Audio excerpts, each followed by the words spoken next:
ಇನ್ನು ಶಾಸಕ ದೊಡ್ಡನಗೌಡ ಪಿಎ ಹೃದಯಾಘಾತಕ್ಕೆ ಬಲಿಯಾಗಿದ್ದಾರೆ.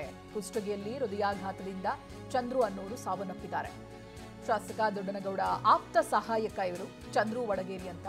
ಕಳೆದ 20 ವರ್ಷದಿಂದ ದೊಡ್ಡನಗೌಡ ಬಳಿ ಚಂದ್ರು ಅವರು ಕೆಲಸ ಮಾಡಿಕೊಂಡಿದ್ರು. ಕುಷ್ಟಗಿ ಸರ್ಕಾರಿ ಆಸ್ಪತ್ರೆಯಲ್ಲಿ 46 ವರ್ಷದ ಚಂದ್ರು ಸಾವನ್ನಪ್ಪಿದ್ದಾರೆ. ಸಣ್ಣ ಕರಡಿನ ಆಪರೇಷನ್ ಕೂಡ ಆಗಿತ್ತಂತೆ ಇವರಿಗೆ, ಚಂದ್ರು ವಡಗೇರಿ ಅವರಿಗೆ. ಇದೀಗ ಹೃದಯಾಘಾತದಿಂದ ಮೃತಪಟ್ಟಿದ್ದಾರೆ ಅನ್ನೋದ್ರ ಬಗ್ಗೆ ಶಾಸಕರೇ ಮಾಹಿತಿಯನ್ನ ಹಂಚಿಕೊಂಡಿದ್ದಾರೆ. ಟಿವಿ9 ಜೊತೆ ಮಾತನಾಡ್ತಾ ಇದ್ರ ಬಗ್ಗೆ ಮಾಹಿತಿಯನ್ನ ಕೊಟ್ಟಿದ್ದಾರೆ ಶಾಸಕ ದೊಡ್ಡನಗೌಡ. ಆಪ್ತ ಸಹಾಯಕ ಹೃದಯಾಘಾತಕ್ಕೆ ಬಲಿಯಾಗಿರೋದ್ರ ಬಗ್ಗೆ ಹೇಳ್ಕೊಂಡಿದ್ದಾರೆ. ಕಳೆದ 20 ವರ್ಷದಿಂದಲೂ ಅವರು ದೊಡ್ಡನಗೌಡ ಬಳಿ ಆಪ್ತ ಸಹಾಯಕನಾಗಿ ಕೆಲಸ ಮಾಡಿಕೊಂಡಿದ್ರು ಚಂದ್ರು ಅಂತ. 46 ವರ್ಷ.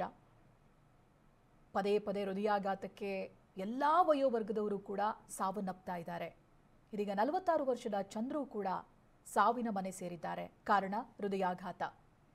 ಹಾಗೆ ಇವರಿಗೆ ಸಣ್ಣ ಕರಳಿನ ಆಪರೇಷನ್ ಕೂಡ ಈ ಹಿಂದೆ ಆಗಿತ್ತು ಅನ್ನೋದ್ರ ಬಗ್ಗೆನೂ ಕೂಡ ಗೊತ್ತಾಗ್ತಾ ಇದೆ. ಬಟ್ ಈಗ ಸಾವನ್ನಪ್ಪಿರೋದು ಹೃದಯಾಘಾತಕ್ಕೆ. ಕೇವಲ 46 ವರ್ಷ. ದೃಶ್ಯದಲ್ಲಿ ಗಮನಿಸಬಹುದು ಚಂದ್ರು ಅವರ ಫೋಟೋವನ್ನ. ಚೆನ್ನಾಗಿ ಕೆಲಸ ಮಾಡಿಕೊಂಡಿದ್ದಂಥವರು, 20 ವರ್ಷಗಳಿಂದ ಆಪ್ತ ಸಹಾಯಕರಾಗಿ ಕೆಲಸ ಮಾಡಿಕೊಂಡಿದ್ದವರು ಇದೀಗ ಹೃದಯಾಘಾತಕ್ಕೆ ಬಲಿಯಾಗಿದ್ದಾರೆ.